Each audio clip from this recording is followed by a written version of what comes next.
Well, hello, everyone. Are you guys, oh, there you go. Because we have a very long and informational presentation, I think we're going to go ahead and get started. So I want to welcome everybody tonight. Thank you for coming tonight and attending here in Dillingham, and for those that are joining us virtually online. I'm Johanna Darrow. Everybody knows me as JoJo. My mom is Helene Sagmon.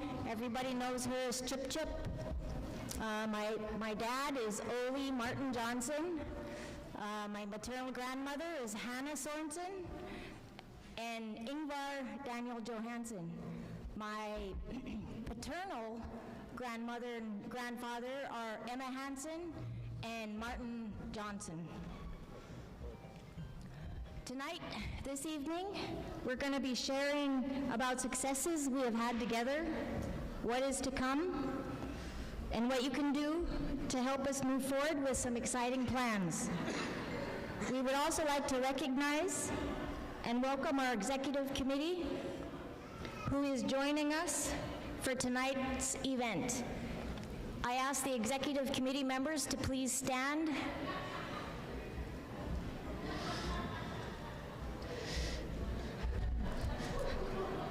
Let's give them a round of applause.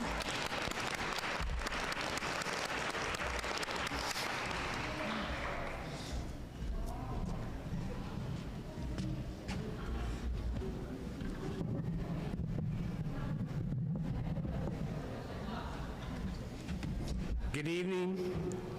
My name is David Burkhardt. I'm the manager of building services at BBAHC, Kanakanak Hospital. And I would like to point out some housekeeping items for your safety. Please take note of the exits. Fire exits are the double doors on the sides of the bleachers. And also, the restrooms are through the door that you came in on throughout the hallway. There's the men's and women's restrooms out there in the hallway. And some event rules tonight so that we can finish on time. We'll be holding all questions until the end of the presentation. And to submit questions using your mobile device, please scan the QR code on your program. It will pull up the BBAHC Town Hall question submission. You will be required to enter your email and name. There's also a category to select the subject matter of your question. That will help categorize things and give our questions to the proper presenters. You can also submit questions using the question card in your folder. Please simply pass your question card to the end of the aisle and someone will pick it up for you. And please remember, do not include any confidential information in your questions, such as protected health information, or PI, as we call it, or anything else that may be inappropriate for a public event. We appreciate your cooperation and your understanding. Thank you.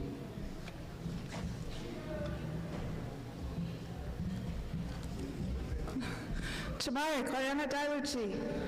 We want to thank the Alutiiq, Supiaq, Dena'ina, Tenaina, Yupik, and Ipiaq peoples of the Bristol Bay and the Southern Peninsula regions for their ancestral knowledge, cultural values, and commitment to the future.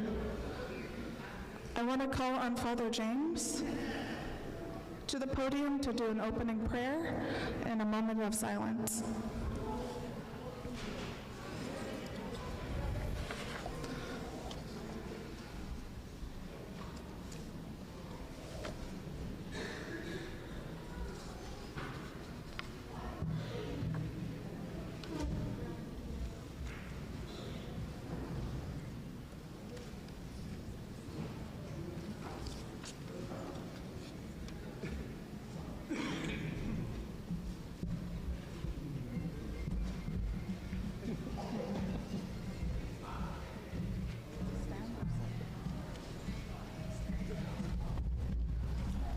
All rise.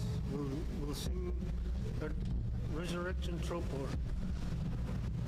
Christ is risen from the dead, trembling down death by death, and upon those in the tomb bestowing life.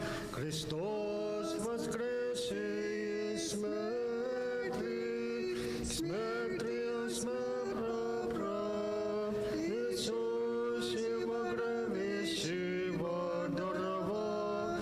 Christ is risen from the dead, trembling down death by death, and upon those in the tombs bestowing life. Let us pray to the Lord. Lord, have mercy.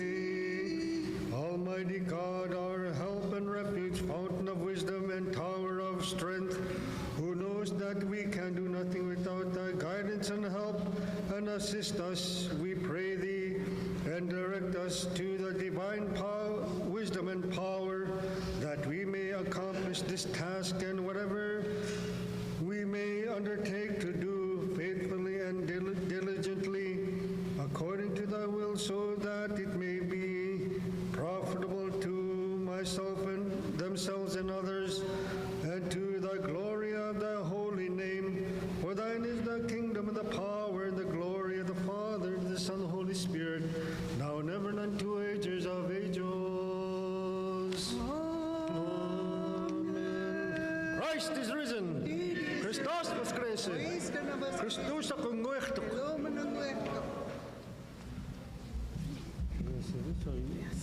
Are you guys making see that? Okay. I don't know to see this. Okay, stay right here. All right, we want to invite you now to join us in a moment of silence for those who have lost by holding a memory, a thought, or a prayer in your heart for those who have passed on.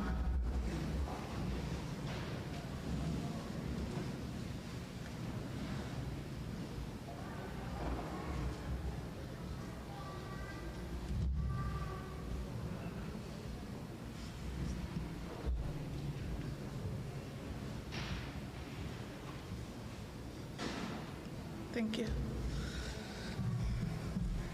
Thank you so much, Father James. Well, with that, my name is Ellie Sue. My maiden name is Olson. I was born and raised here in Dillingham. My mother is Denise Olson, and my father is the late Gordon Armuku Olson. And I am very honored to serve as your Vice President and Chief Financial Officer. We are gathered here at this event to share about our wins and the many good things planned for our future together. After welcome remarks from the board chair and president and CEO, our presenters are going to lead you with medical care and how our team of medical professionals are caring for you and your family with quality, competence, compassion, and sensitivity. Operations is going to present on how BBAHC puts the patient at the center of everything that we do and how we are proactively improving patient outcomes. Facilities and how we are building facilities to keep up with our growth, and how participation in the 105L program has opened doors to clinic and facility improvements and the exciting plans to leverage these funds at the ConnectNet campus if BBAHC gains title. So with that, help me welcome our first guest to the podium, Nick Johnson, BBAHC Board Chair, and Robert Clark, our President and CEO.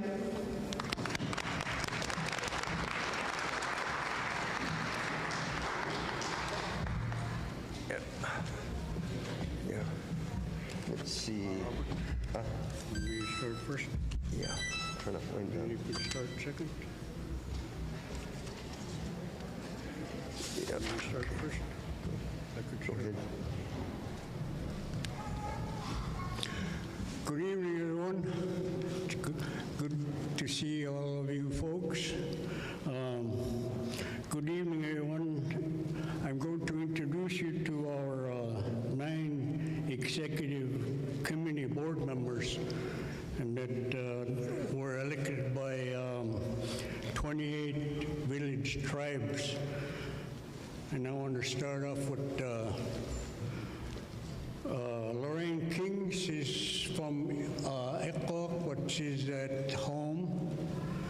And we have Fritz Sharp from Twin Hill. He's way back there on the stage. Margie Kupchayak from Togiak. We want her to stand up, please. Oh, there she is. And John Christensen Jr. from Port Hayden. Janet Carlson from Chignik Bay. Pamela Mack from South Naknek. Donnie Lind is at Chignik Lake and he's home. And Diane Schengen from Perryville. So this is a good group of people that were elected, and we are here tonight to answer questions and answers and concerns. Our goal is to provide quality health care to all our people and all our community members. We appreciate all of you for being there. Mine's short and sweet, so I'll have Robert take over.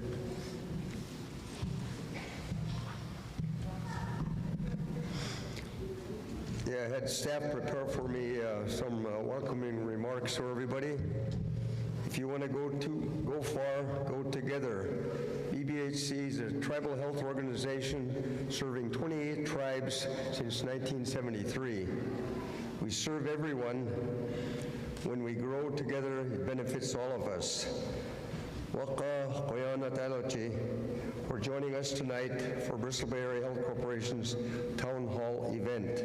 I apologize for the echo. I sound funny to myself, so hopefully you can hear clearly what we're trying to say to you folks. Our mission, we provide quality health care with competence, compassion, and sensitivity. As you may know, our tribal health organization represents 28 tribes in the region, Chukayong tribe being one of them. BBAHC has managed the IHS Bristol Bay Area Service Unit since 1980. The Bristol Bay Board of Directors made a decision years ago to extend healthcare services beyond IHS beneficiaries to serve the non-beneficiaries at our healthcare facilities. So the information you hear tonight will affect everyone. It's a neighborly thing to do. We just don't have adequate services other than what our public health nurse provides here. Way back in the day, Dr. Libby was available. We don't have another private sector provider. We are also here tonight to provide accurate information about the impact of an intended withdrawal from BBAHC by the Chukayong Tribal Council. We are reminded of the proverb, if you want to go fast, go alone. If you want to go far, go together. When BBAHC and the tribes we represent grow together, it benefits all of us. We hope you will enjoy the presentations and take the time to submit questions, either by scanning the QR code on the event program or by filling out a question card. We will do our best to answer as many questions as possible tonight. Our executive committee is meeting through Friday, so we have a time set aside between 5:30 and 7:30 tonight. All questions will be collected and we will post future information on our website and share widely through social media. We hope you enjoy our events. And I got to ask a question of my staff. I have my name on another place. Do I read that now or later? Later. Later? Okay. So again, hopefully you can hear okay with the echo that I hear. I got bad hearing, and I've had Kanaknak help me, but I lost the hearing aids.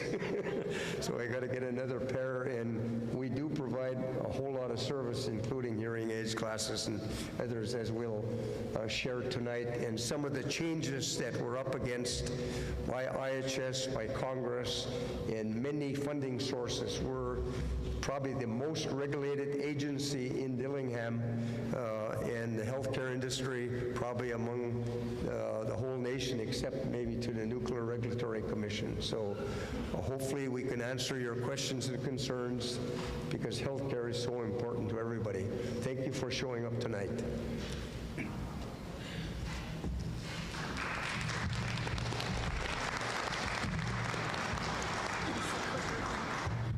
Oh, that's what I was just going to ask. Where's the quick Chris? Thank you. Good evening, everybody. Hopefully you can all hear me okay. They're here just in case I go on too long. They'll drag me off with a hoop. So my name is Dr. Holly Mintz. It's really a pleasure to be able to speak with all of you tonight. I am a pediatrician by training, have been in the practice of medicine for over 30 years, and moved to Dillingham last August after receiving a very interesting email about a very fascinating organization that offered care in this region, and I was very, very attracted to the mission of the work being done here, and I'm really thrilled to be here.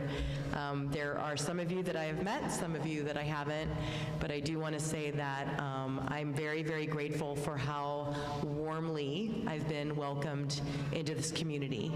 I think one thing that we all are aware of is that the challenge of delivering health care is great, and especially in a region such as this with the geographical challenges that exist here, it's even greater. So I appreciate the privilege to talk to you a little bit about the things that we're doing at BBAHC. I'm going to see if there we go.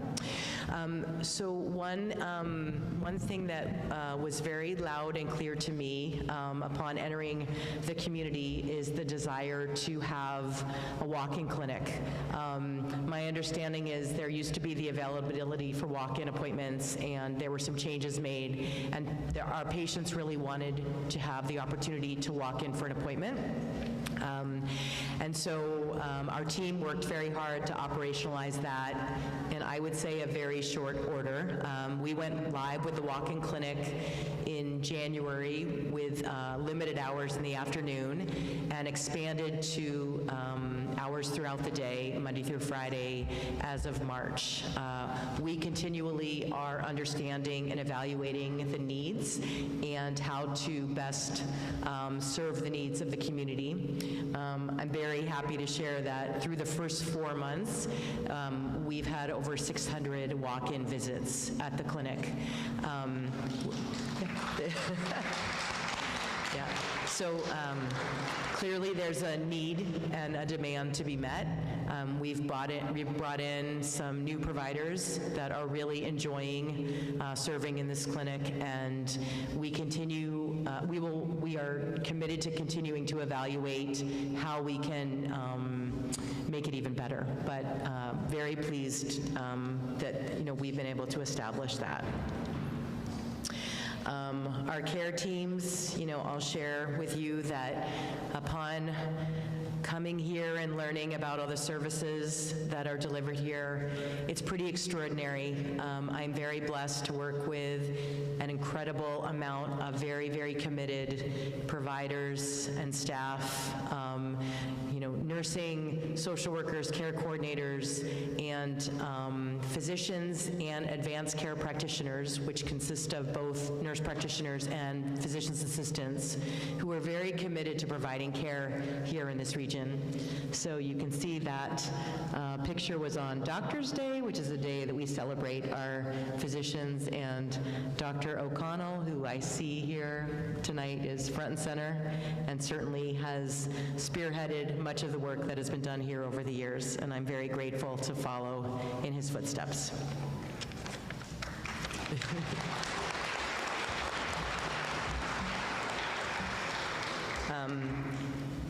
Our core aim is to ensure that there's access to care to each community with traditional and innovative methods, providing seamless care coordination, and to address preventive, acute, and chronic health care needs.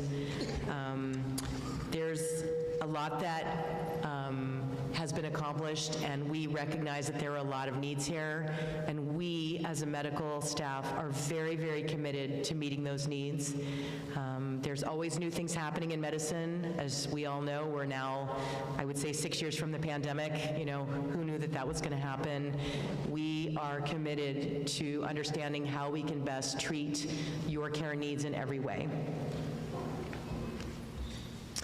Very proud to share our ED quality recognition. You see pictured to the right, I would say actually to the left, my right on the page, is our amazing staff, and you can see Dr. Marie Dowling.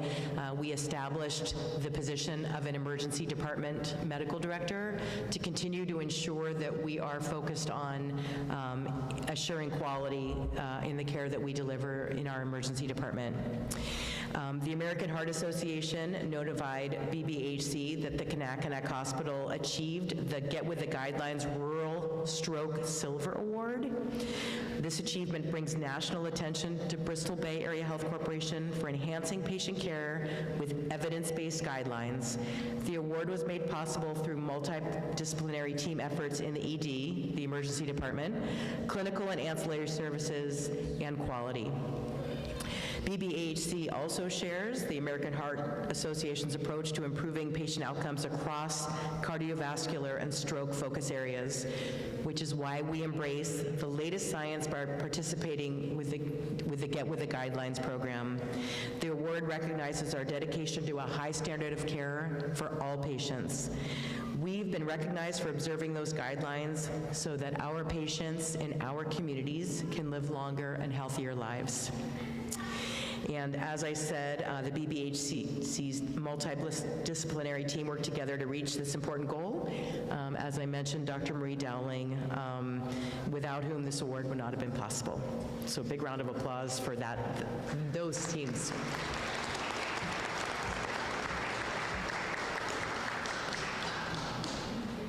Another area that's very, very exciting to highlight is that 2 of our physicians received the 2026 Outstanding Rural Health Champion Luminary Award. Doctors Marlena Strandier and Doctors Gabrielle Flam were selected. This award, through the Healthy Alaska's Native Foundation, is a well-deserved recognition of their tremendous dedication to the Alaska tribal health system and the health and well-being of Alaska Native people. They were presented with the Luminary Award at the annual Ravens Ball on Saturday, May 2nd at the Hotel Captain Cook. And BBAHC and I, with just so much pride, congratulate Drs. Flam and Strandier for making meaningful and lasting contributions to the Alaska tribal health system and for exemplifying our mission of providing quality health care with competence, compassion, and sensitivity.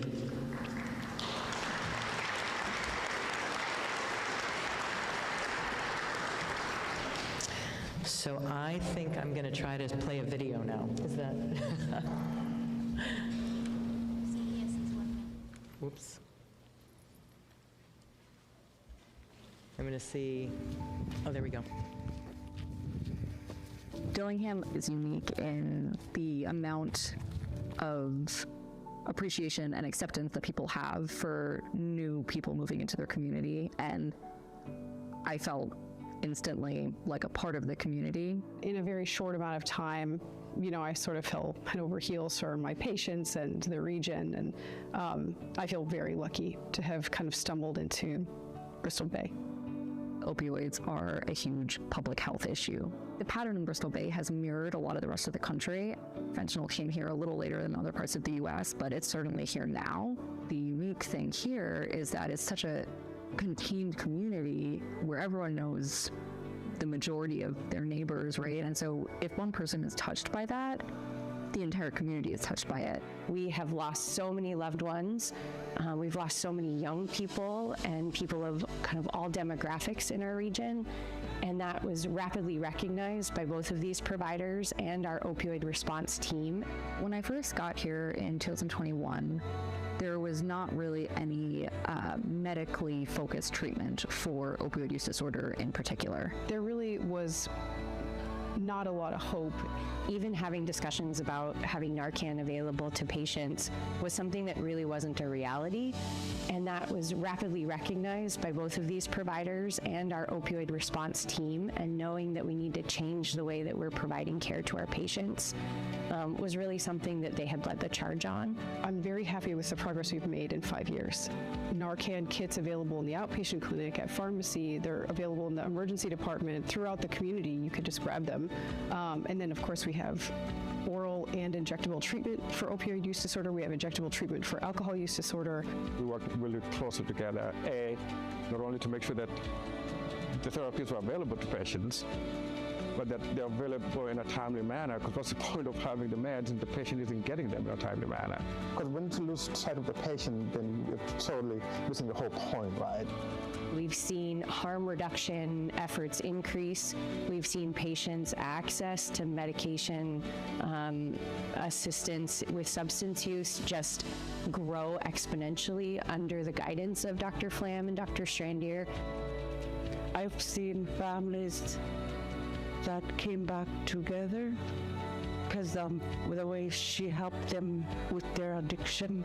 There's kids that still have their parents. Is what that I'm mostly grateful about. The healing happens within family units and within the community. We wouldn't have a program if it wasn't for everyone else helping us to get the word out and to encourage people to come in and supporting their loved ones through this. Seeing a tangible difference in individual patients' lives and families of patients, friends of patients, people who have recovered. Also breaking down stigma in a way that people actually feel comfortable approaching us and approaching BBAHC and approaching other members of the community to start talking about recovery. So big round of applause for those two doctors.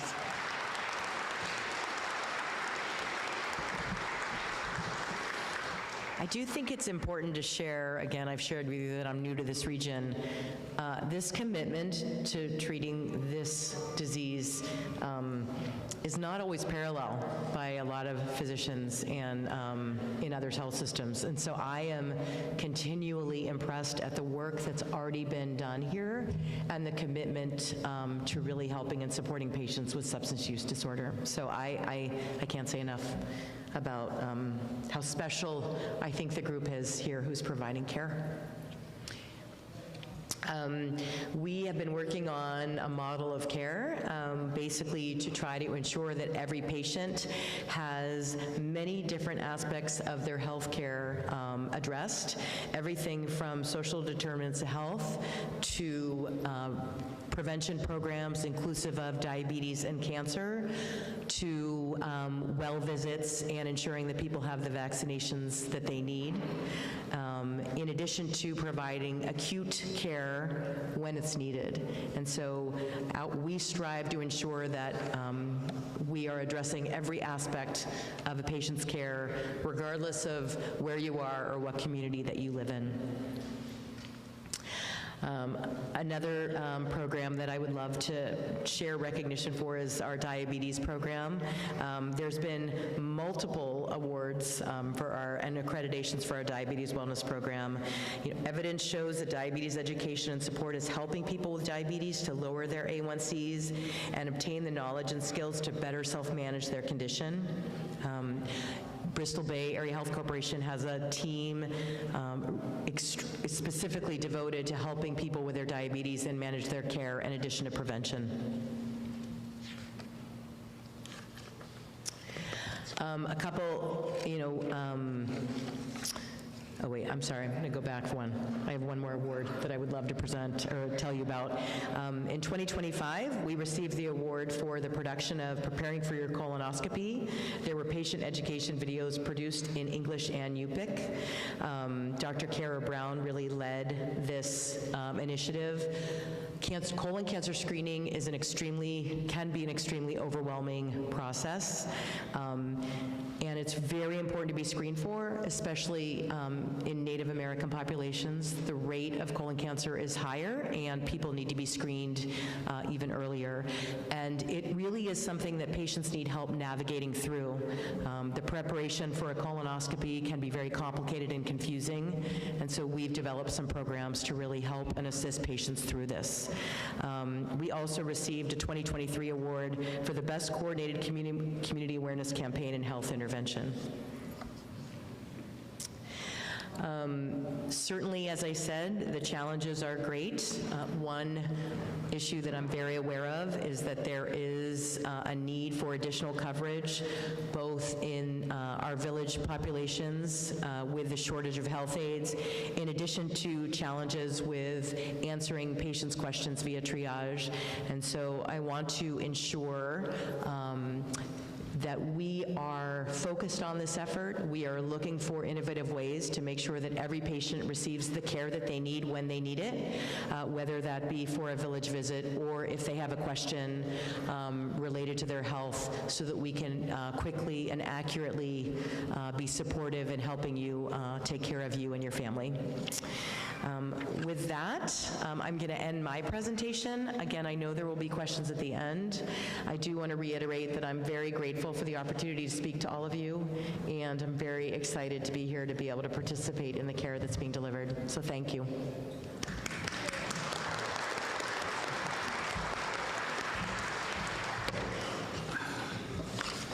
Thank you. Now that you've had some time to settle in and get some food, I wanted to remind you of the QR code on your program. The back of the program, scan that with your mobile device to submit questions. One thing I forgot to mention, as everyone was in the survey line, there is also a checkbox in there to enter for the door prize. And you do not need to submit a question to enter for the door prize. Everybody loves free stuff, so don't forget to scan that QR code. Or the question cards that were in the program, you can fill those out, bring them to the center of the aisle. Someone will pick them up. Cynthia's holding them up one now. So if you choose to fill out one of those cards, we'll pick them up and we'll get them up to our presenters to answer later in the presentation. Okay, thank you.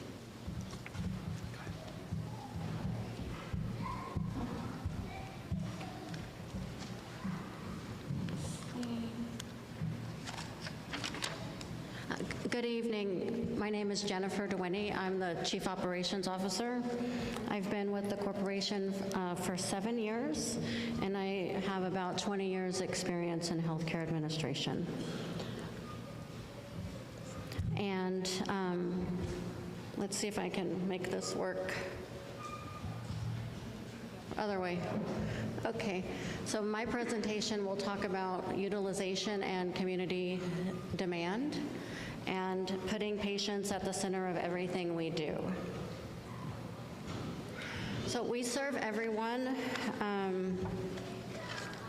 We have 21 village clinics. We serve Indian Health Service beneficiaries and also non-beneficiaries. We are HRSA, Health Resources and Services Administration program. All of our clinics are HRSA as well as Indian Health Service. That means there's a sliding fee scale available if you need one, and no one is turned away for the inability to pay. This slide summarizes some of the accreditations that we hold and maintain. We're consistently Joint Commission accredited, consistently Centers for Medicare and Medicaid Services accredited. Our lab is accredited by the College of American Pathologists. Our pharmacy is U.S. Food and Drug Administration and Alaska State Board of Pharmacy accredited. Our imaging department is accredited by Mammography Quality Standards Act and the American College of Radiology. This past winter, our Child Advocacy Center achieved National Children's Alliance accreditation, and our Diabetes Wellness Program also recently received accreditation.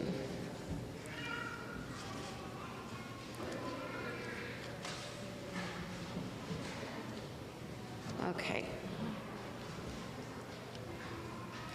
The next few slides, I'm just going to touch on them because we have a lot of slides in the whole presentation. This next section talks about patient services. And so for the emergency department, we've increased services by 133% in between fiscal year 2020 and fiscal year 2025. That means in 2020, we had 1,696 encounters, and in 2025, that grew up to nearly 4,000 encounters. We've also increased our ground ambulance services, that is now certified, and enhanced our medevac flight services.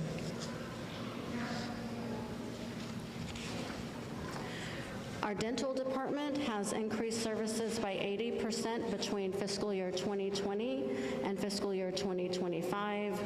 We have a dental health aid therapist program. We've expanded number of dentists. And for fiscal year 2025, they made 96 trips out into the villages.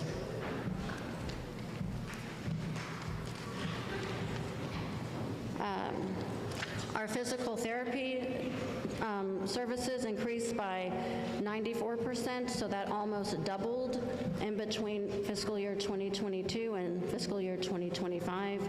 We have Clay Brown and Joshua Cash, physical therapists. They are both doctor-level trained physical therapists. And physical therapy will allow you to self-refer if you needed to. Our audiology encounters increased 572% between fiscal year 2020 and fiscal year 2025. We increased capacity by having Dr. Sean Smith and Dr. Jeff Waite as audiologists. They also do village travel and community outreach. Our imaging department increased by 62% between fiscal year 2021 and 2025. We've increased capabilities, added a DEXA scan, upgraded the CT in 2023. Now we can do low-dose lung cancer screening, and we have a 3D mammography unit.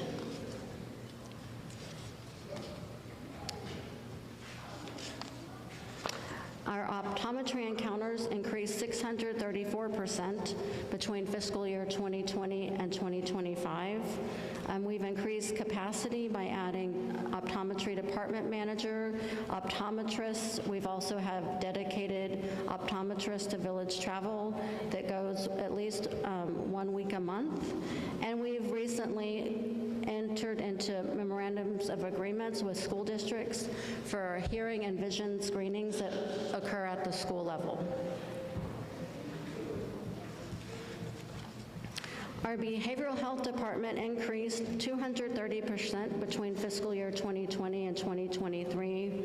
Then unfortunately, we lost a clinician, and we've also gained one recently, so we should expect this to go back up.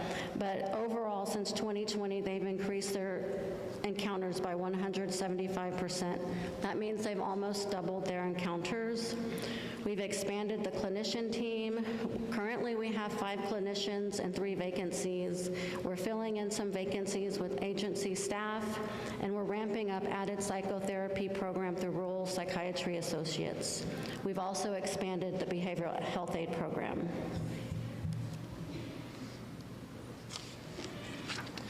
Jake's Place inpatient days increased 92% between fiscal year 2022 and 2025. We've expanded the range of treatment options. We have a 3.5 residential, that's high intensity, a 3.1 level residential, low intensity. There's day program, 2.5, 2.1 intensive outpatient, and a 1.0 less intensive outpatient. We also now offer medication-assisted treatment for substance use disorders. The endoscopy clinic, we have increased procedures of colonoscopies by 446% between fiscal year 2022 and fiscal year 2024. And we We've updated cancer prevention screening efforts, population health initiatives, and patient education videos. And this is the team that won the Scopia Awards that you saw in the prior presentation. The community health aid program encounters increased 113%, so that's more than doubled between fiscal year 2022 and fiscal year 2025.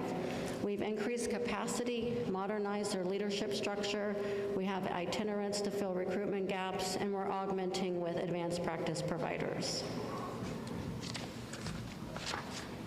The outpatient clinic increased 106% from fiscal year 2022 to fiscal year 2025, and we continue to add more providers, and that's also a result of the walk-in clinic.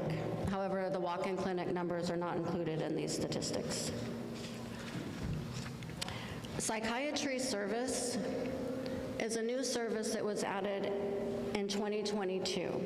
So we were able to keep approximately 1,500 inpatient stays in region for services instead of sending them out to another facility. We've delivered approximately 7,500 outpatient psychiatric visits, both in person and through telehealth for the region. And before that program, patients were sent to Anchorage often and experienced delays in care due to no availability of beds, and they were left without transitional outpatient care. So this last slide is a quick recap of the increased services that we've been providing throughout the region. So I feel really proud to be part of the team and the communities that have supported this work. Thank you for that. And next up, we have pharmacy presentation.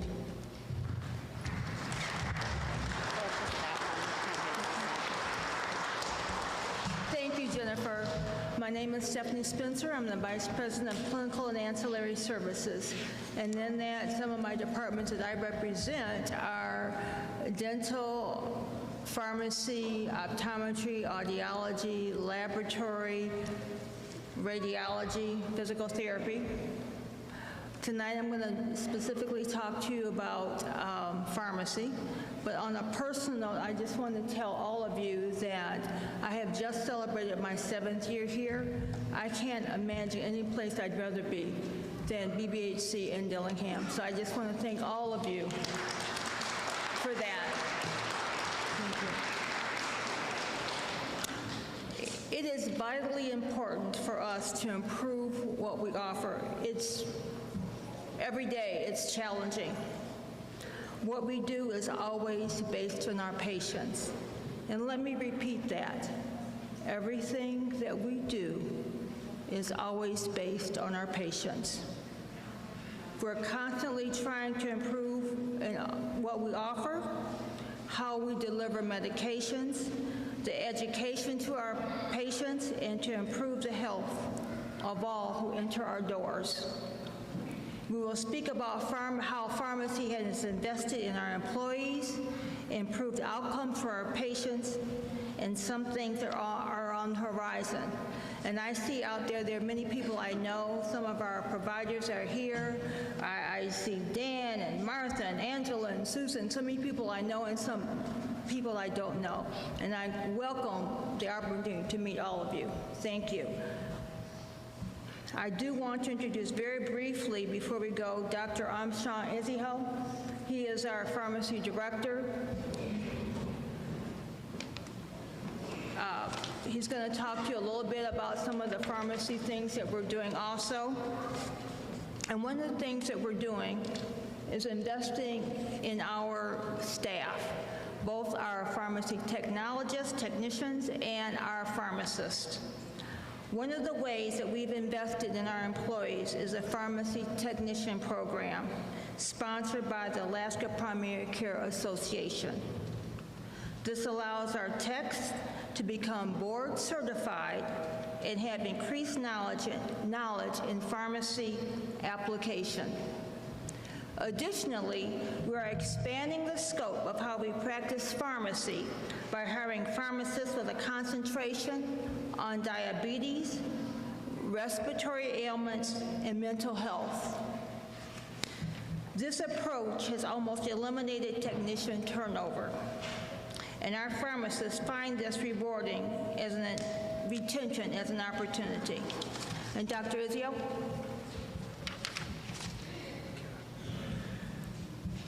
Hello. Hello.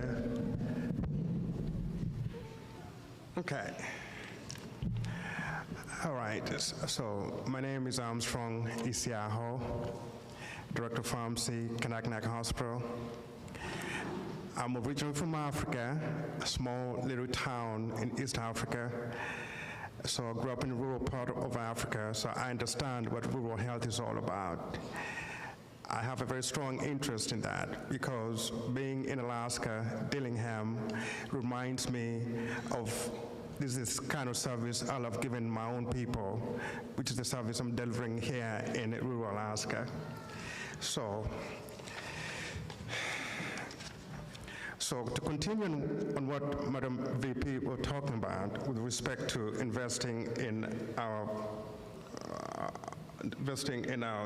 technicians, is the Alaska Primary Care Association has been kind enough to be able to provide us the opportunity not only to help our technicians level up their skills and become better practitioners of pharmacy technician world, but that service gets trickled down to the patient when they come to the pharmacy.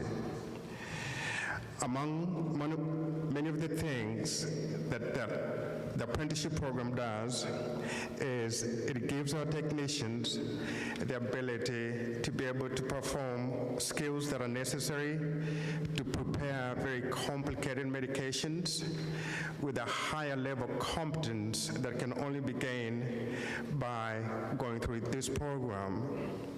In addition, because of their increased scope, our technicians have an improved employee satisfaction that comes as a result of them being able to increase their scope of practice.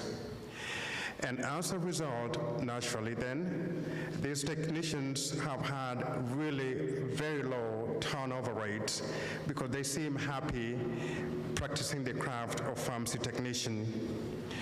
And the most important part of this program is it has empowered our technicians so much that they feel not only able to perform their jobs with competence, but they feel empowered to want to stay around even longer. On the next slide, you can see one of our technicians, that's Enzo, demonstrating the right technique using the meniscus to dispense quantity sufficient of a volume in order to reconstitute a medication that's meant for a kid. And some of those skills, they're being demonstrated right here as one of the benefits we receive from being part of the Alaska Primary Care Association.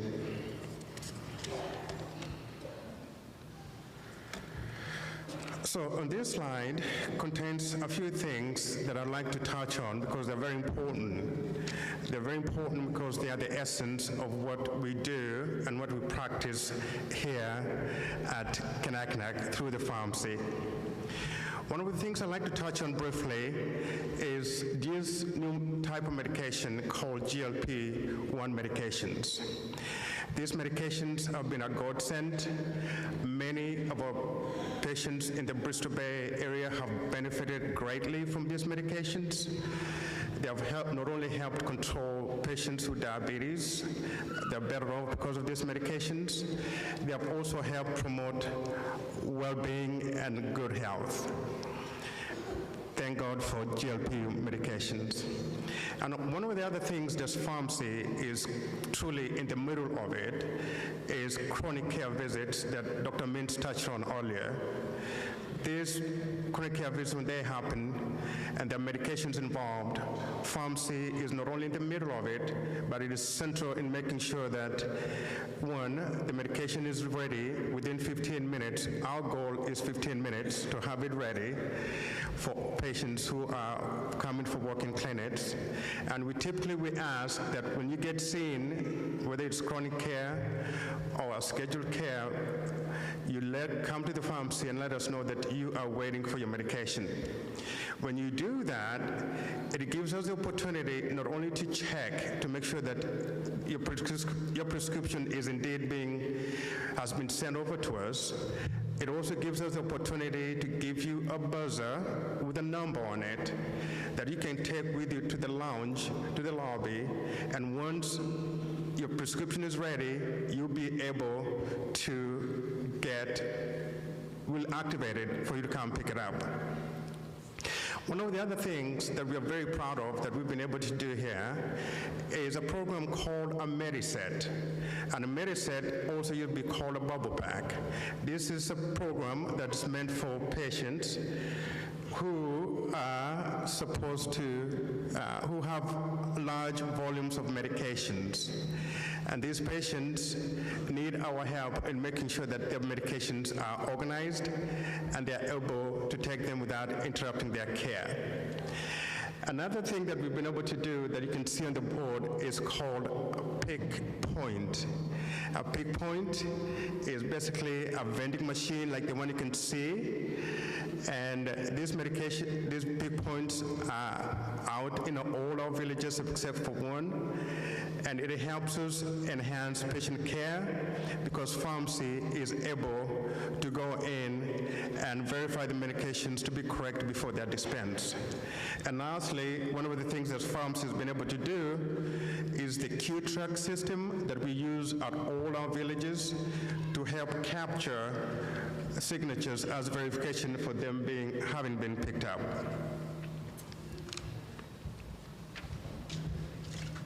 Thank you, Dr. Izio.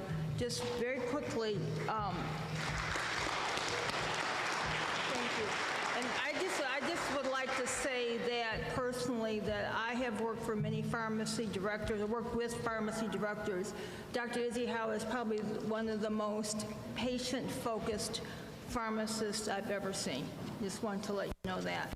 I will call him, and I don't have time to talk to you, Stephanie, because I got so-and-so patient I have to deal with, so I really appreciate that. So like I said, we're a very patient, looking forward we're very patient-focused. I know that Dr. Izio talked a little bit about our GLP-1s. Dr. Izio, do you have anything else that you'd like to say? No? Okay, great. So we're working very well with our pharmacists are doing medication reconciliation. We're going to be working with our mental health providers, working with our respiratory patients one-on-one. So we really, really, really feel good about doing that. One of the things that we're working on is our quality improvement for our Theradoc and procalcitonin. These are things that we're going to look at to see for antibiotics. Thank you. All right.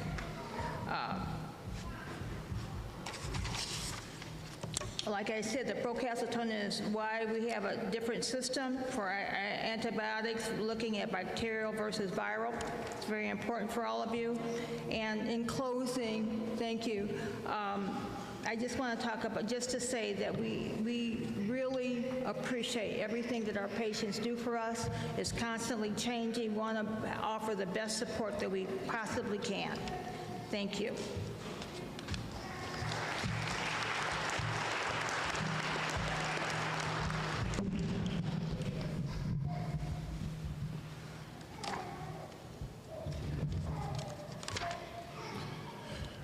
Well, good evening. And my name is Paul Mitchell. I'm the Facilities and Support Services Vice President.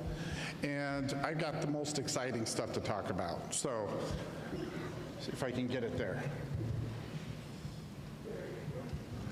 Okay, first thing I'd like to talk about tonight is how important housing for our workforce is for all of us. One of the exciting new things that we've done is we recently created a new position. Mike Rogers over here is now responsible for our day-to-day management of our housing program, our 105L lease program in Dillingham and Anchorage, and our real estate development. We're really happy to have him on board. So why does housing matter for healthcare? I mean, it just comes down to if we don't have any housing, we don't have any staff. No staff, we can't give the care that we need for our folks. So this is how our housing inventory looks at. I'm going to go through a few slides here, but you'll see a common thread here that all the slides talk about how we're maxed out. We currently average full capacity, either from 95 to 100% capacity on all of our housing. This also gives you kind of an idea of how our housing is broke down. So we have housing that's owned by the federal government. We have 35 units there on campus. And then we have a few other housing and apartment buildings scattered throughout the community. Our housing inventory breaks down into, when we break it down into bedroom size, this is really what the most important issue we have right now. So we do have quite a few 3-bedroom, studio, all the way to studio apartments. But our real challenge right now, having that high capacity, is the fact that if we want to have someone, we want to recruit someone with a family, right now we really have hardly any options to provide housing for a family. So in 2025, we did a study, and in that study, we did a housing verification study, and that housing verification study came back and let us know that we are about 87 housing or apartments short for our projected staffing and our future growth. So this kind of shows you how much of an impact housing is going to play in developing BBAHC into a more robust healthcare. Our 5-year plan, though, so we are doing something about it. So we are currently working on bringing some of our houses back into housing that are currently being utilized for space and everything like that. We're also in the process of purchasing a 16-plex apartment building. And then, like I said, we're looking at trying to bring on a few of our houses back into the housing fold. Last, the most exciting thing, we just set up a contract today, so it's really exciting news, that we have started the process for developing our North Campus moving forward. So one of the things that's really challenging for the housing department on campus is out of our 35 owned, federally owned facilities, most of the houses and apartments are actually from the early 20th century all the way up to mid-century of last century. So we're currently embarking on a pretty aggressive remodel of these spaces. This shows you a few pictures of some of the remodeled spaces. We're currently, our goal has been set at 6 apartment units per year. So over the next 3 to 5 years, we think we're going to have all those turned around. And why are those apartments important? Because really, when you think about the campus apartments, those apartments are really for those direct caregivers and on-call staff. So let's talk about the vision for the North Campus. So we acquired 148 acres in 2022. And we have a vision of phase 1 of building 1 to 2, maybe 3 multi-story apartment buildings to give us about 30 units additional space, and we're hoping to break ground in spring of 2028 on that. The goal then, right after that, is to go into a phase 2 where we bring on another 41 additional apartments. This is a general idea from our pre-master planning of what the North Campus site could look like. So, see if I can get this right. So this is where the kind of the concept of the apartment idea, and this would be future growth for a outpatient center.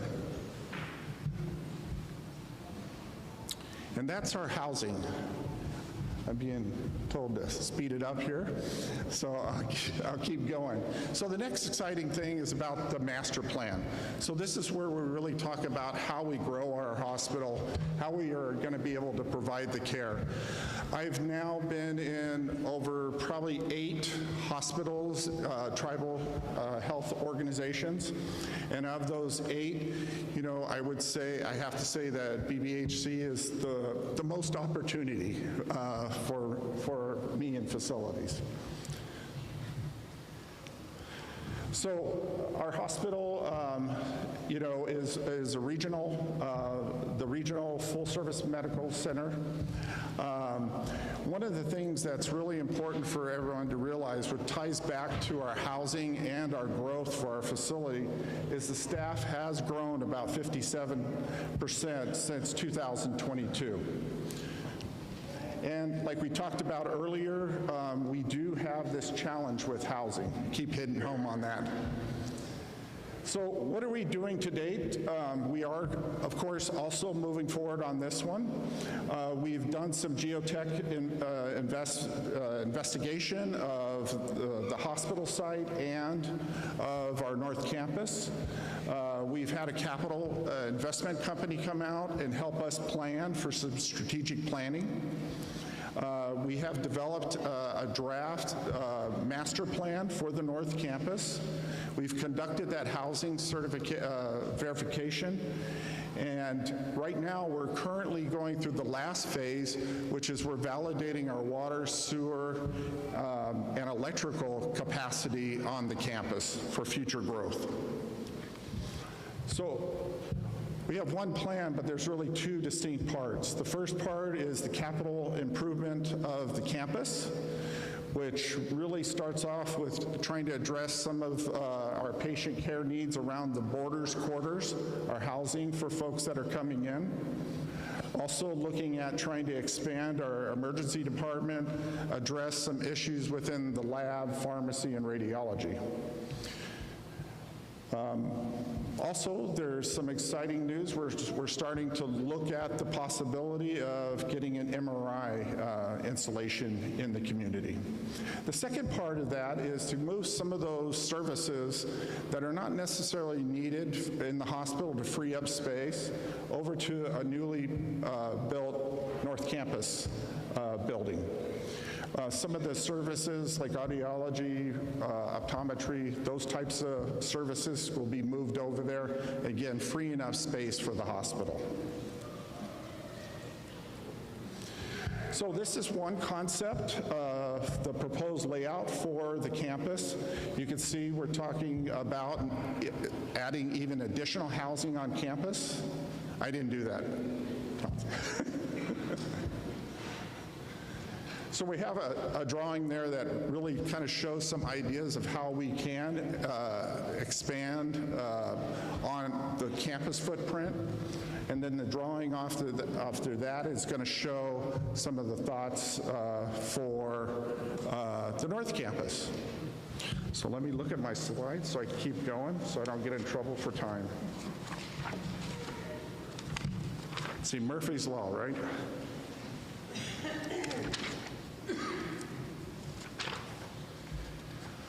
So basically for the hospital campus, what we're trying to do is free up. We have the certain size of the hospital. It's very expensive to build out of the hospital and build new structures. So our first goal is to try to maximize the space inside the hospital.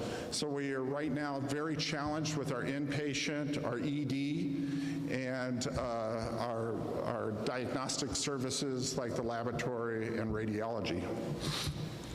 So the drawing that you do not see talks about how we can accomplish that. And again, oh, there we go. See if I can do it. Okay, so this is the idea of the drawing, one of the drawings. Now, in this document, there's many different versions that are available for us. This was done in 2022, 2023, and healthcare has changed immensely since then. So I would say that as we go through the design phase, that we'll be changing this up again. So here are some of those services that I talked about that will be moving over, or could move over, I should say, again, to free up space in the hospital. Again, here's our North Campus built out. Here's another option. So when we talk about timeline, infrastructure surveys are being done right now. We're really collecting all the data to see what we can and can't do. 2027 that we're coming up against, we're going to see us moving into the design phase, which will take us a couple years at best. And then we'll go into actually seeing some renovation done in 2028, 2029. I do want to point out that all these timelines are really based upon the organization being locally owned. Being the fact that this hospital is federally owned, to accomplish a lot of this stuff, if it stays federally owned, would require us to go through federal processes, budgets, and actually an act of Congress for the most part. So that I just want to make sure everyone knows when they leave tonight that this is, if this scenario here is if we were able to own the hospital ourselves, locally owned. So don't want anybody to pass out when you see these numbers, but these are some of the numbers that we're estimating that will require us to bring all these services to light. And the longer we wait, of course, the more expensive that it's going to get.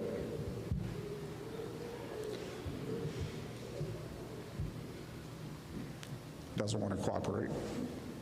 Okay. Oh, there it goes.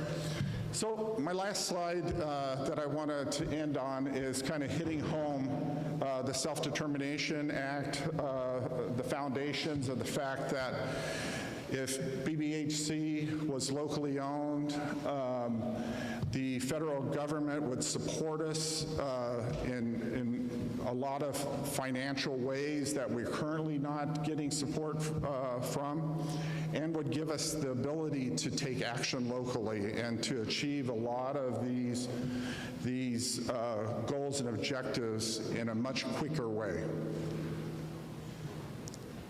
And I think that's it.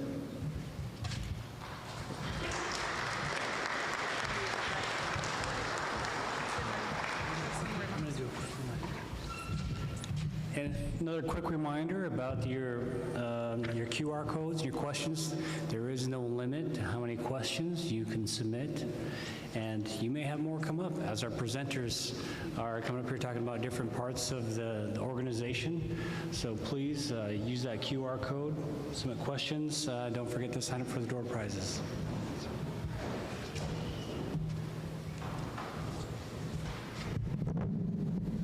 Hi, I'm J.R. Dole. I'm the Division Manager of Village Facilities. Rick Wysocki and I oversee the Village Facilities program that operates 20 of the village clinics in the region.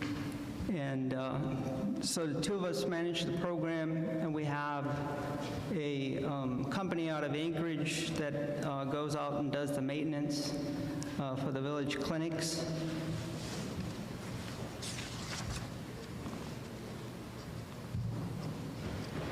So what a 105L lease is, it's not a traditional lease. It's a lease between the tribe or tribal entity and IHS. And what the lease does is it gives the tribe funding to be able to operate the facilities, to carry out their functions and programs. And in the cases of the village clinics, we have a lease with IHS, and then we have subleases with the villages who actually own the clinics. We take care of all the utility costs, the electricity, the fuel, the maintenance, and then on top of taking care of everything, we also do projects to fix the building up, flooring and other items for the improvement of the buildings.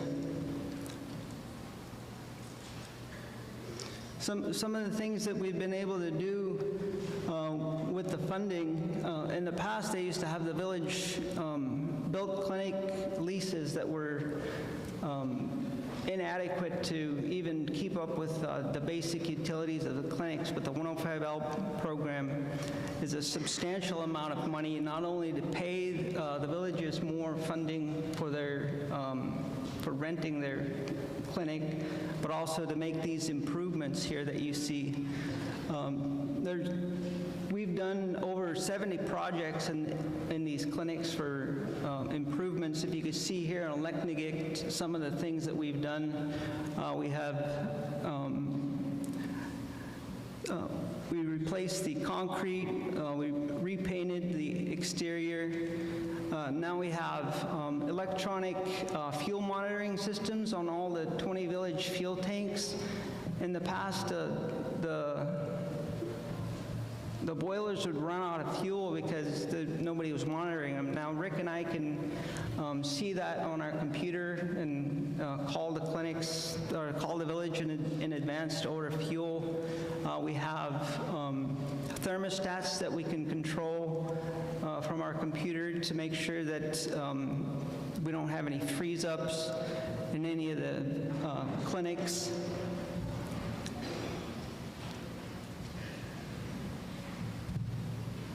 So, like in Twin Hills, when we first took over, there was a fuel leak.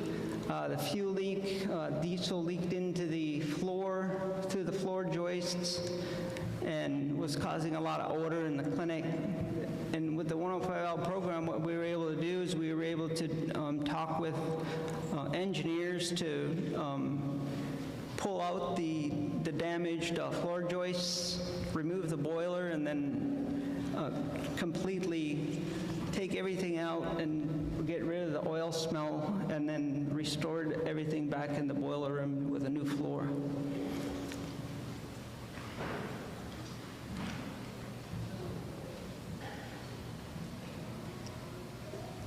So in Stuyahok, we're going to be replacing the entire floor through the whole building, and also the village gets the lease funding from us.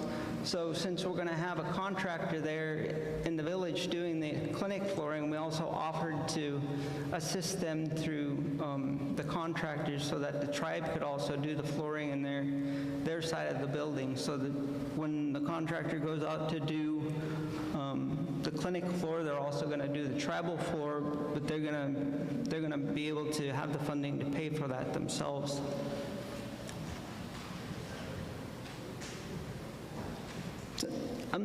You guys could see some of the things that we've done here. I don't want to go through all of them, but it's a substantial amount of things that we've been able to do. You can see here, when we initially took over, the wind had blown off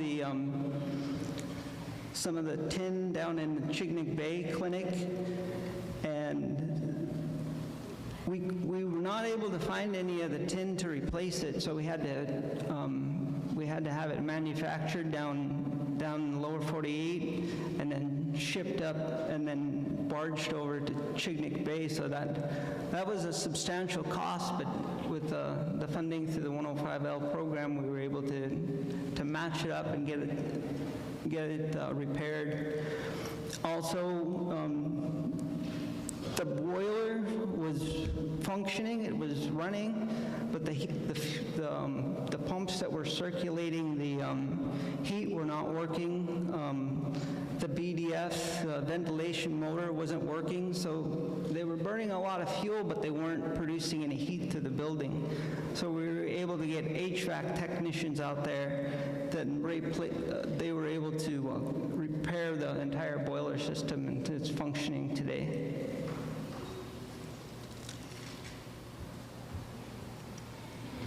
Also, the Togiak Clinic is not one of the Denali clinics. It's one of the older clinics and also one of the busiest clinics. So we did a complete renovation of the Togiak Clinic, from the exterior to the interior. You can see here the difference in the lobby, completely new flooring, paint, countertops. We did new windbreaks in the exterior and painted the whole outside. New countertops, new flooring, new paint, new LED lights. All new casework cabinetry throughout the whole facility. Hard surface countertops.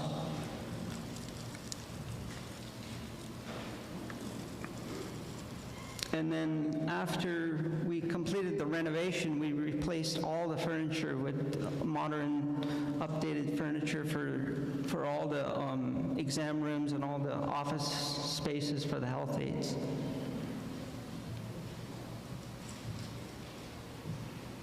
So what we did in the Togiak Clinic, we're also getting ready to do in the Naknek Clinic, a complete renovation. I'm going to have Rick talk about that. He's been working a lot on that project.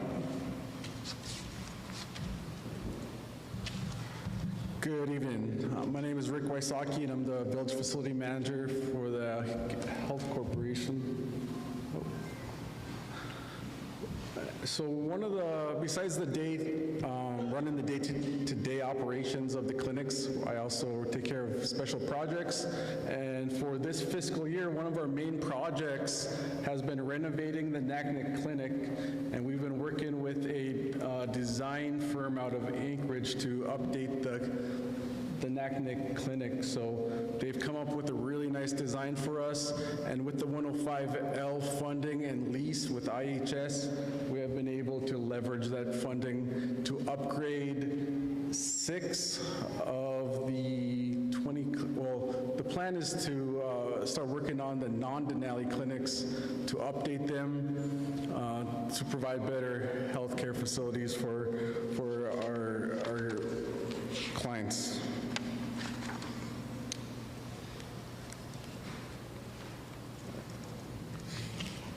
And here is a picture of what we're doing in Naknek, and it's really, really a huge update to what we have now.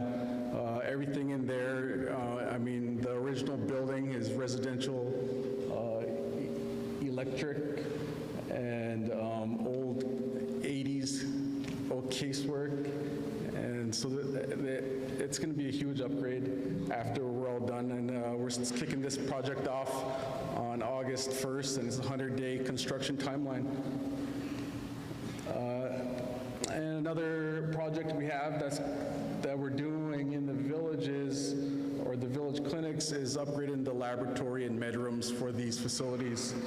And we're really excited about upgrading these healthcare facilities to provide our CHAP, our community health aides, with these upgraded facilities that is really going to serve the people of Bristol Bay in a better capacity. So we're really proud of the work we've been doing.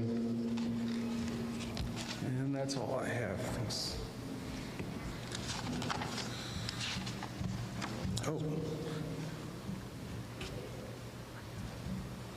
So the 105L program, you know, it benefits everybody. It benefits the health corporation because we have a lot of funding to be able to make these improvements that you see. It benefits the village councils that own the buildings, that they get a substantial amount of money than they used to get in the past from the old village-built clinic leases. And also, it benefits the health aides that they have a good working environment, as you can see from the couple of renovations that we've did. A substantial improvement in workspace, and also it benefits the people who receive health care in the villages.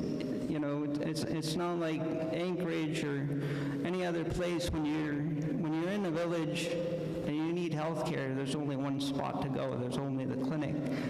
So this 105L program is beneficial to pretty much everybody involved in the healthcare delivery to the villages. And not only that, but we have all the doctors and the optometrists and dental that all go out to these villages. So the 105L program has been very beneficial. Thank you.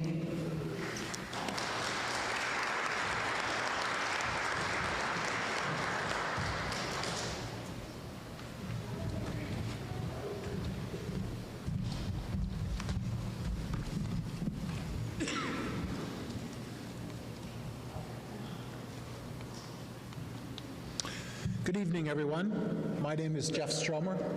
I'm a lawyer. I've worked for BBAHC for close to 35 years as outside counsel.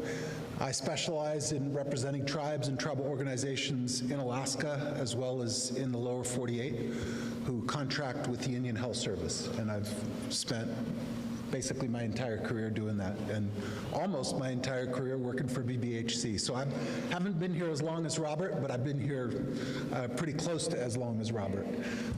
So I'm going to talk a little bit more about 105L. Prior to 2016, so 10 years ago, tribes and tribal organizations that took over programs from the Indian Health Service received about 35 to 40% on the dollar to maintain and upkeep facilities that they provided services out of. Inadequate amount of funding to renovate, maintain, and upkeep those facilities. 10 years ago, that changed as a result of 105L. So I'm going to start by just showing you what 105L says. It's a part of the statute that's been in the law since 1994. It's a very simple provision. There are two clauses in it.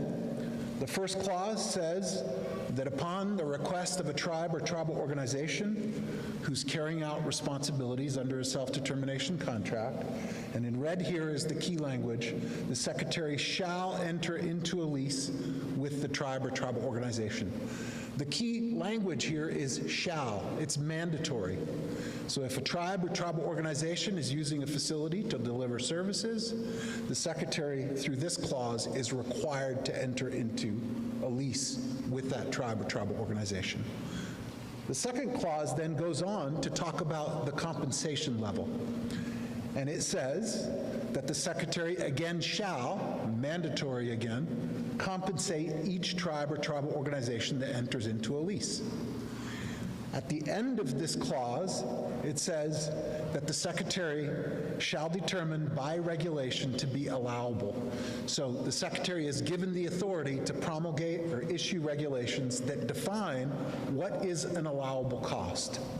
So in 1994, after this provision was added to the statute, the secretary did exactly that.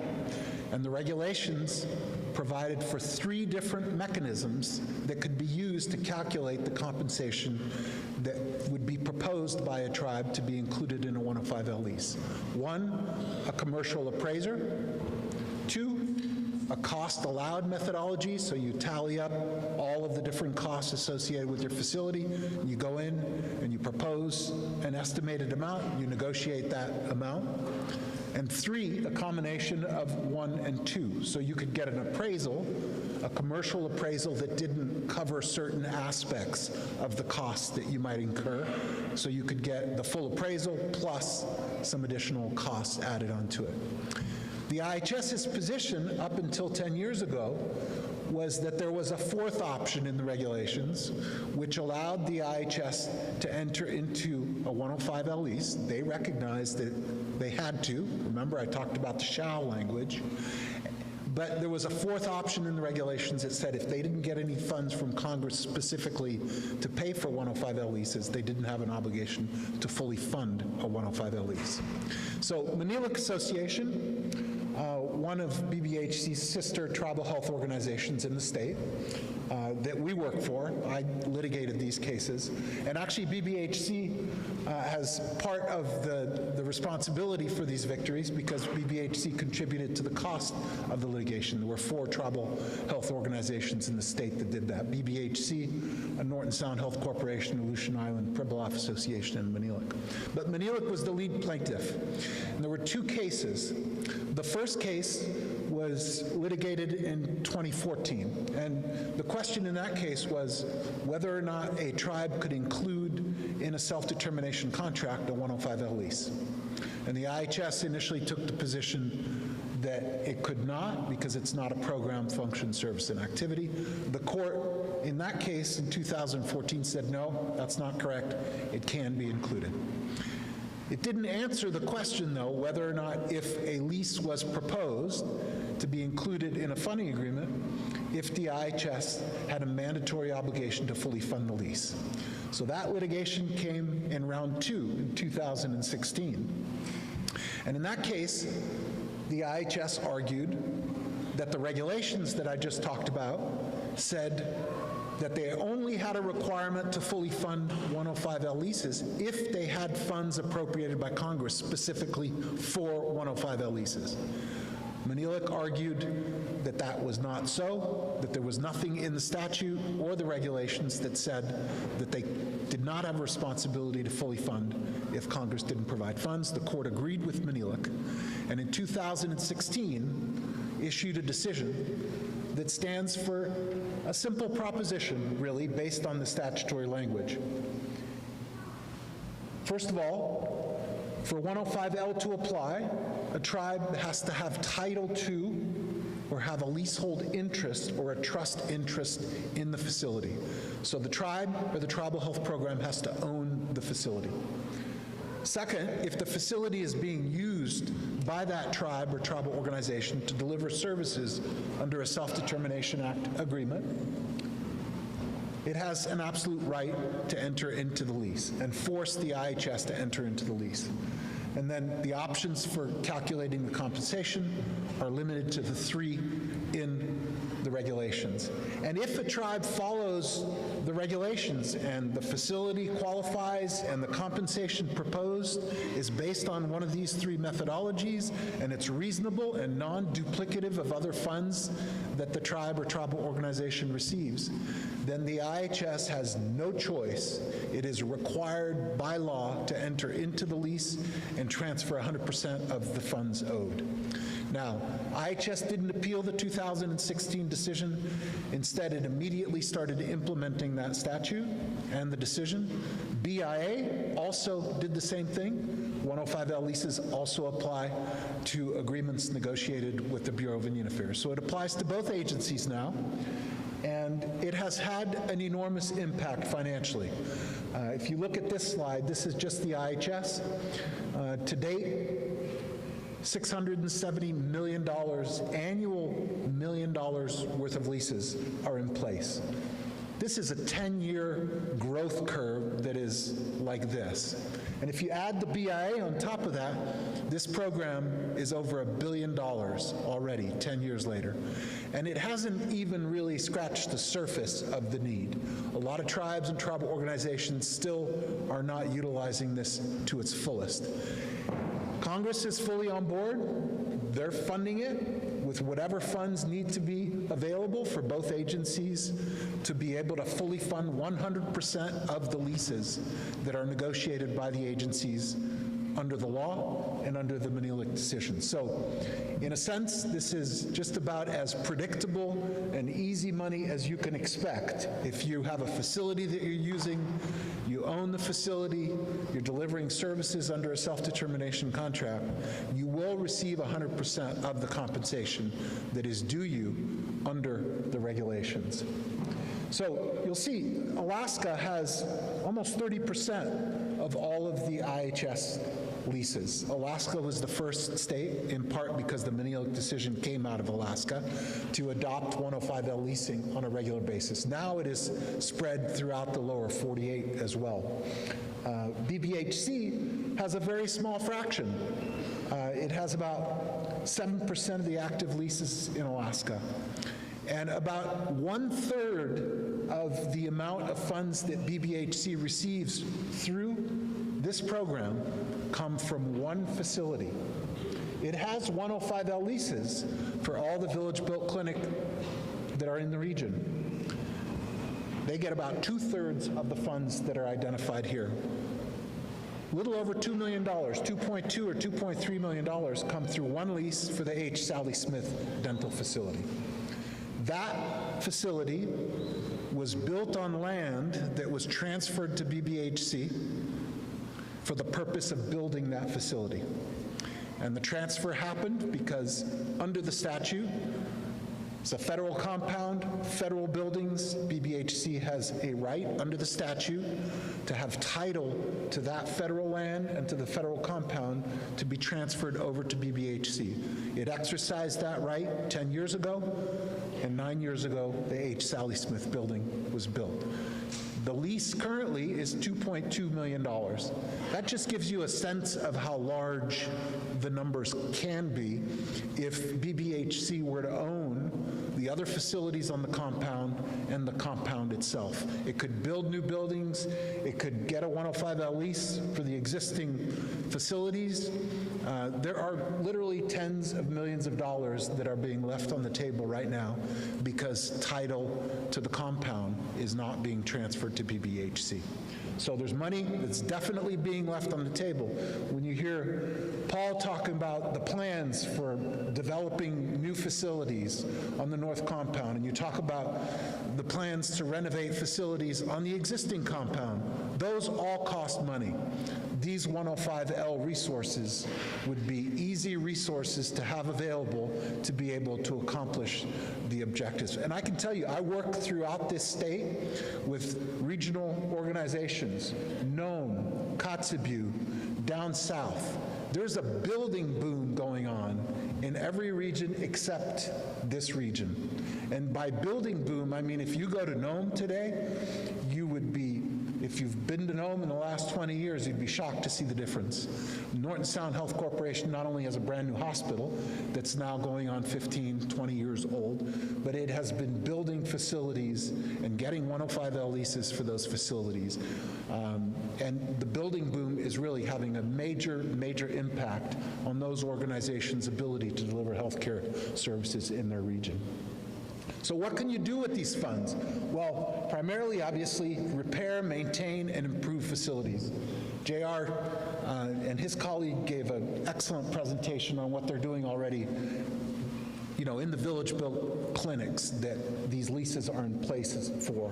More and more, though, tribes and tribal organizations are using 105L funds as funds to go out and get loans to build new facilities. Search just opened up a pretty brand new facility in Sitka, in part funded through loans that were tied to 105L leases. We've got a client at Navajo who just opened up a $120 million hospital this past year, in part funded by construction loans that were guaranteed by 105L lease revenues. This is happening more and more. Small facilities, big facilities, all kinds of facilities are being built. Because it's not just the hospitals and the clinics that are eligible for 105L leases. This is important. Quarters are eligible for 105L leases. In Nome, they're building a couple hundred housing units. Those are all going to be under 105L leases when they're completed. And there are housing units and quarters throughout the country that are being built by tribes. 105L leases are the funding source that are helping the construction loans that these tribal organizations are getting to build these facilities, and then they help, obviously, maintain and upkeep the facilities once they've been built. And then if there are any excess funds, they can be used, within the programs that are set out in the four corners of a tribe or tribal organization's scope of work. There are so many facility needs in Indian country, though I don't think any tribe or tribal organization is to the point where there's excess in that sense, because most of it is going directly to fix kind of this decades-long problem of facilities being in terrible condition in Indian country. And I'll conclude my presentation here. Thank you very much.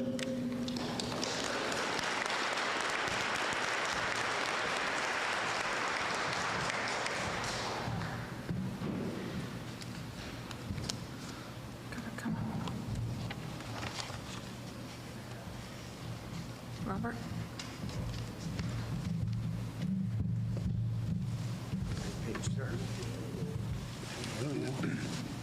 Well, this been a long coming for a town hall meeting, and this is a thing that we decided we wanted to do, to have all you people know what we do at the facility at the hospital there. And we have a big group of good people there that they work hard. They do. For the best thing for our health care and welfare of our people in our communities and throughout whenever we have more people during our fishing season. We take care of everyone. It's just not, how you say it? We try to do our best we can, the best quality health care we can give. And that's the reason why we came out there, to let all of you know how hard our people work. We do step two, three back, and one back, two back. But we stand up and we keep fighting for the best care for every one of us. That is why we have all the people here that have them report. And the other thing is that I would like to acknowledge too the three doctors that been here for many, many years, and that's Dr. O'Connor, Dr. Asher, and Dr. O'Reilly, and that they're here and they retired here. They had a good reason for being with us. The people they cared for. Thank you, docs. We appreciate you guys for retiring.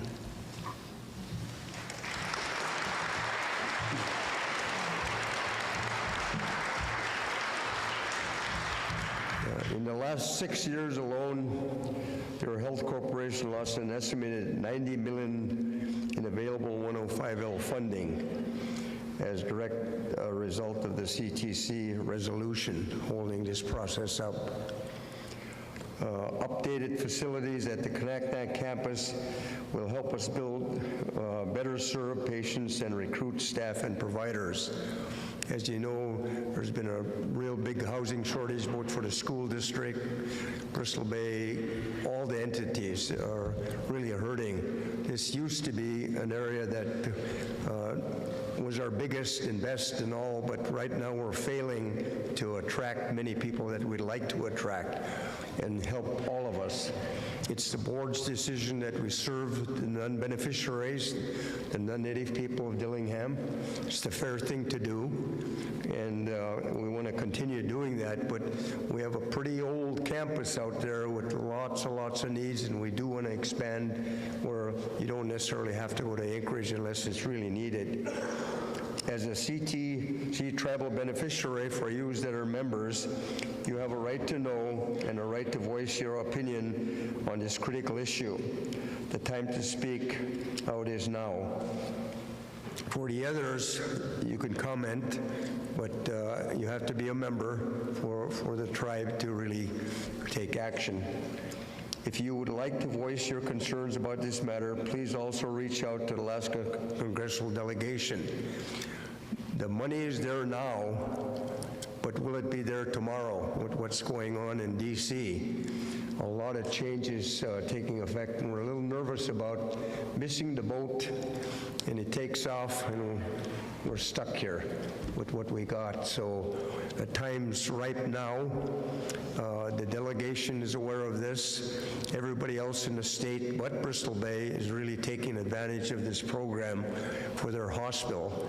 And everybody's been doing this for their clinics and a whole host of other programs like behavioral health and things like that there where you know we have needs and we want to expand and improve services for everybody.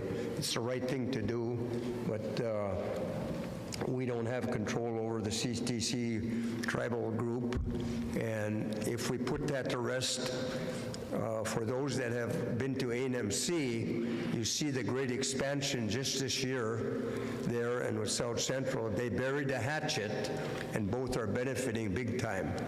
But will that be there tomorrow with what's going on with the efforts in the Far East, the oil, and all that other stuff that's affecting all of us right now? We're hoping to strike gold while it's there. When it's gone, and maybe we'll be left out. We're hoping that won't happen. So we're more than happy to answer any and all questions.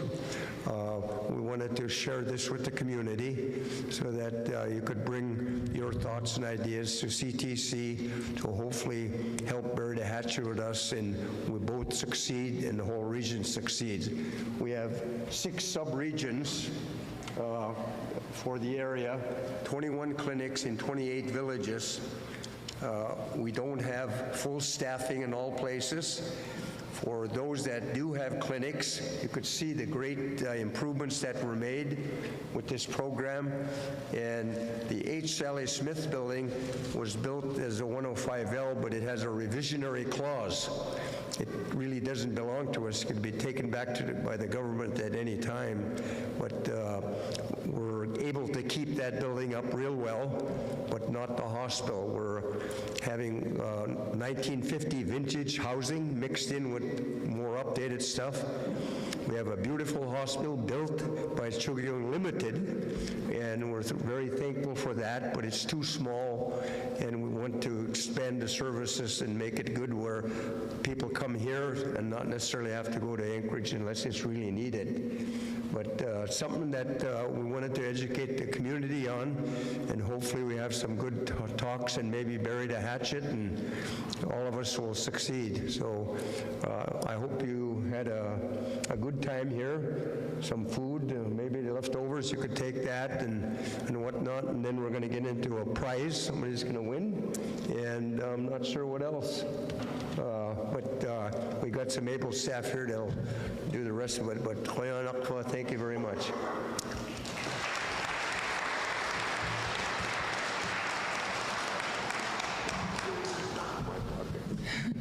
Thank you, Nick and Robert. We're now going to move into our question and answer portion of the event. Would one of the presenters like to volunteer to go first?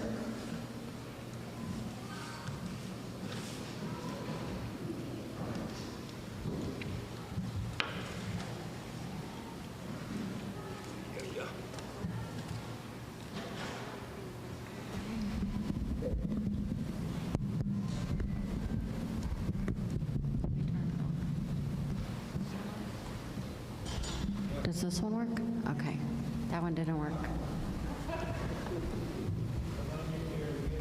Thanks. We'll take turns. We've got some categories here and some operations questions, and I'm going to group them. There's some similar questions.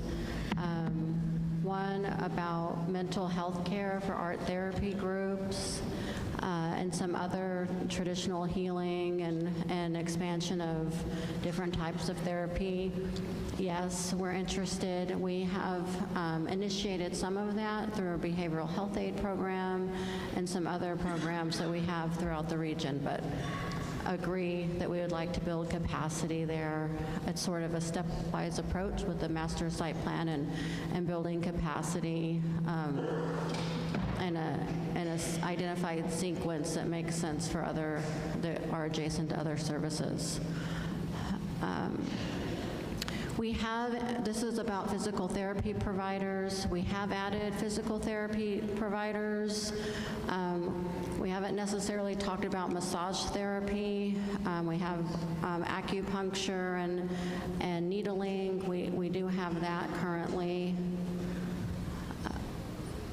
We try to have competitive pay for all of our staff, and as a nonprofit, there's a process that we go through to ensure that we're paying competitively and still maintaining our nonprofit status. We have hired a lot of local and regional people into leadership positions, and there's a question on telecommuting, how many people telecommute. Well, we have around 500 employees. Maybe we have approximately 20 that might have a telecommuting agreement. Let's see. There was other questions about long-term care and assisted living, transitional housing. We're actively partnering with other organizations in the region and looking for funding to build those programs up.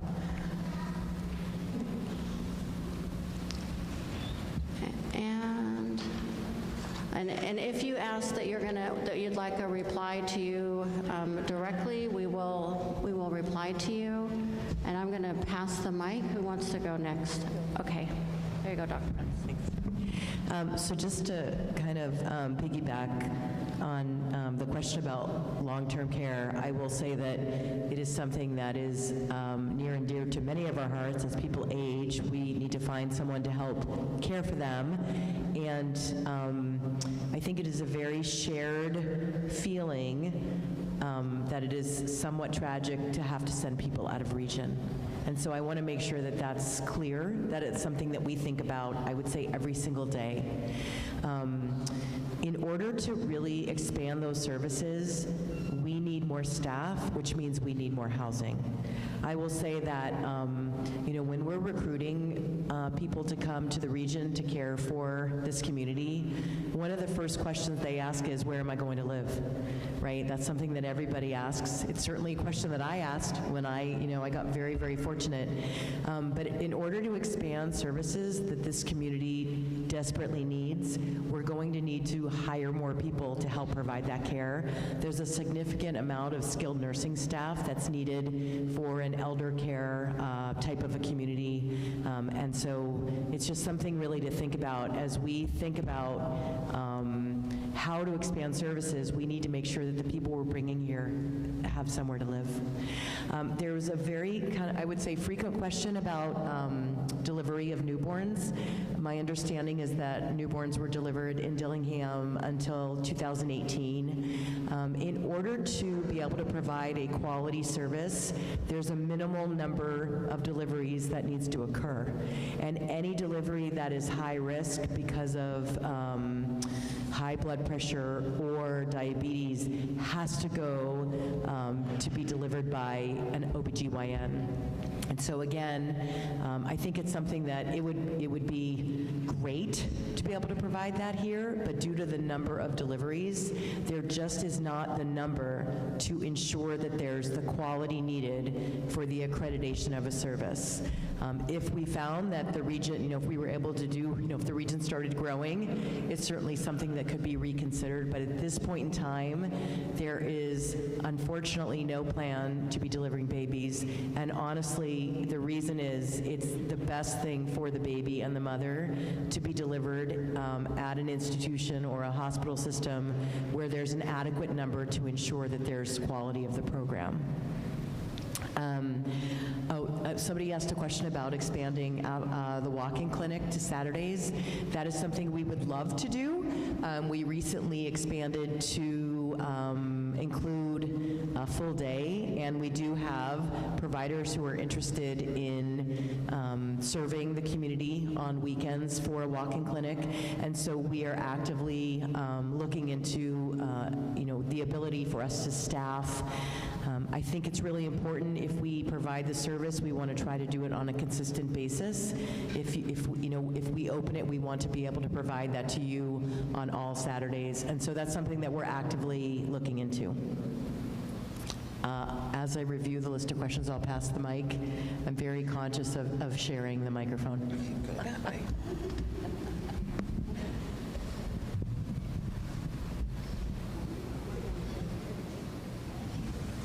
Kelly? Jeff is going to go. Sure, there's a number of questions around different services, physical therapy, therapy pool, child care, expanded dental clinics, a number of things. All those would go through the master planning program, and really, I don't want to keep hidden on this, but having the 105L program available to us will give us the ability to actually get loans, actually get service, get funding right away for those types of things. The other item here is about assisted living, care for elders, long-term care. That recently, as everybody probably knows, ANTHC just is in the process of building a new long-term care facility.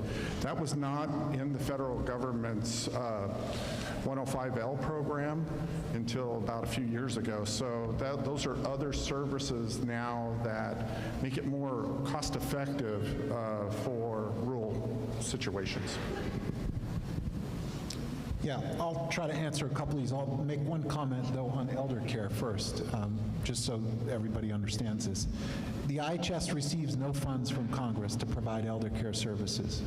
So those tribes and tribal organizations that provide elder care do so using other funding sources, Medicare, Medicaid reimbursement primarily, but using third-party revenues also from other patients, and 105L leases are critical because they pay for the facility itself.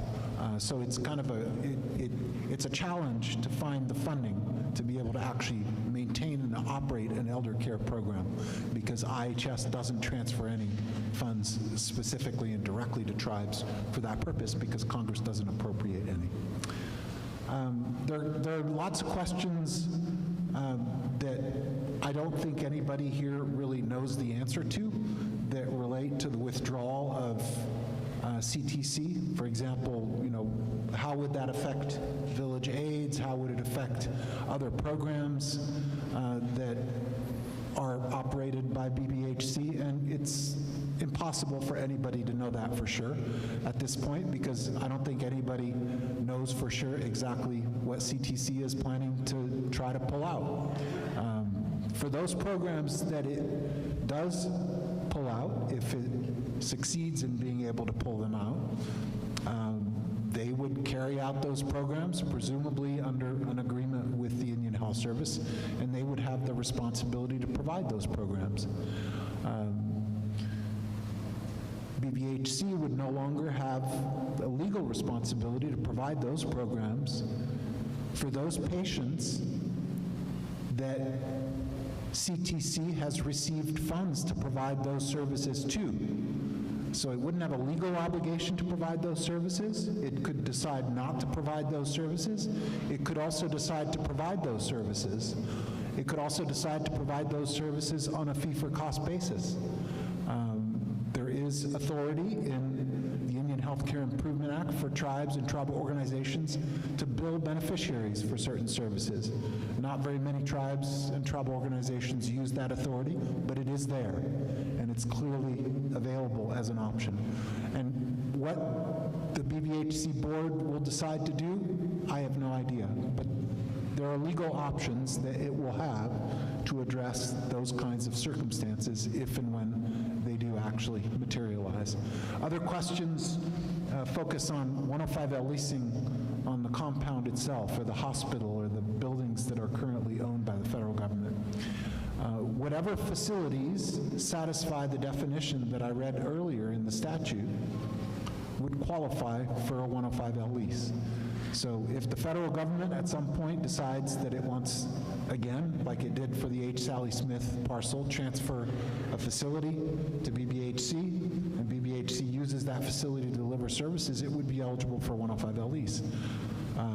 If CTC is providing services out of a facility under a Self-Determination Act contract, because that's required for 105L leases, then whatever facilities they would use would be eligible for 105L leases. To what extent and when and whether the IHS would transfer any title to the compound or to those facilities over to either one of the parties is, to me, an unknown question at this point, and I can't answer it.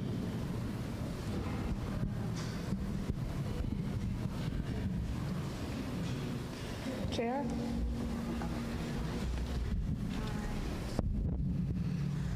There's an other category, so I just have a few on the other, okay? Other types of questions. Are we going, is the Health Corporation, does it have a plan for addressing the fuel cost crisis? We've discussed that with the BB partnership meeting, and we're still discussing the fuel crisis with the BB partnership, but we don't have a plan right now. Is health fair email notification possible? I imagine it is. The good thing is with these questions, we have a lot of questions that we know that we need to answer and what the community is interested in, so that will help us be better.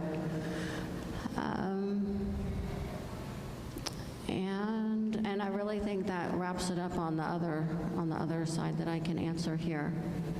Okay. Okay, now you're... JR? So, also with the 20 clinics that we service along the lines of rising fuel costs, with the 105L program, all those costs are covered. They're covered by the 105L, so the fuel cost is rising, but every year we also get an increase for the amount of money that we get from 105L. It's a standard increase annually, and like I was saying earlier, we may have a fair market value on a building, but the improvements that we make and we get it reappraised, it goes up again. An example of the Togiak renovation is that after our renovation that we completed, the reappraisal was $185,000 increase annually just for the work that we did to the clinic. So, and then these are not grants, these are funds that come annually every year. And one of the questions is that when we do these renovations in the villages, are we hiring local workforce to help with the renovation? The answer is no, we don't do that because we try to get these things done as quickly as we can so we're not interfering with the health care and the health aides. So we have crews that come in, do the renovation, and get out of the way so health care could happen. But what we do is we hire local janitorial staff to work in the clinics, and we also hire local maintenance staff. And the other question was, is a dental space being allocated in the renovation of the Naknek Clinic? No, we're not going to do that because the space is only 1,200 square feet. It's a fairly small building. So what we're doing is we're doing the renovation. We added 100 square feet for adding a lab and a medication room, but there just isn't enough space to add that. Thank you. Chime in real quick. And I just kind of wanted to chime in real quick about the rise in fuel prices. One of the beauties of 105L is that one tribe approached me and said, "We're so glad that you guys took over this building because we were tired of paying the 700 gallons of fuel every month." And once we took over that clinic through the 105L program, we were able to take that full cost as part of our program and take the burden off of the tribe. Another thing we're doing is we're utilizing waste heat. So in clinic, it's zero cost of heat, using the heat off of the generators that the village of their local generator farm. And we have plans with BBAHC to build the same type of heating system in Togiak in the next couple of years as well.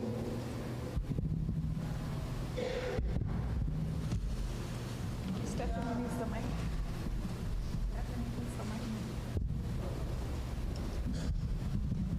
Thank you. For operations, one of the questions was, are you going to increase physical therapy providers and add positions? Well, we currently have 2 physical therapy providers. We will certainly look at what you all need, and please let us know what you need and what you want. We can certainly look at that and see if that is something that we can provide. We want to try to do the very best that we can for all of our patients. One of the questions that always comes up is medication delivery. So I want to share with all of you one of the things that we just started. We got approval for a medication delivery coordinator. We have, and these are for the villages that do not have a health aide. So we actually started, and our very first one is Perryville. So we actually have someone that is going to help deliver the medications because we do not have a health aide there. Until we get one, we're going to have that. So I just wanted to let you all know that. Thank you. Wow, that was a lot of really good information. We just want to say, Loyana Dilucci again, thank you for the staff, Robert, the board. And we will wrap up with one of my favorite parts of the night, door prizes. These are our winners. Okay. All right. So our winners for 2 $25 gift cards. The first one goes to Charlene Lopez. The second one goes to Candace Andrew. Our 2 winners for the $50 gift card goes to Jamie Gale and Georgette Baumgartner. And then our winners for the 2 $100 gift cards are Alana Hurley and Mike Davis.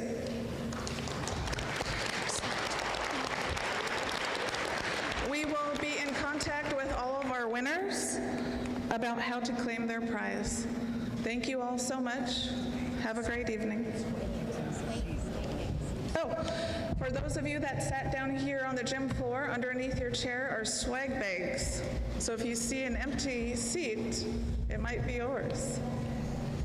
Have a great night.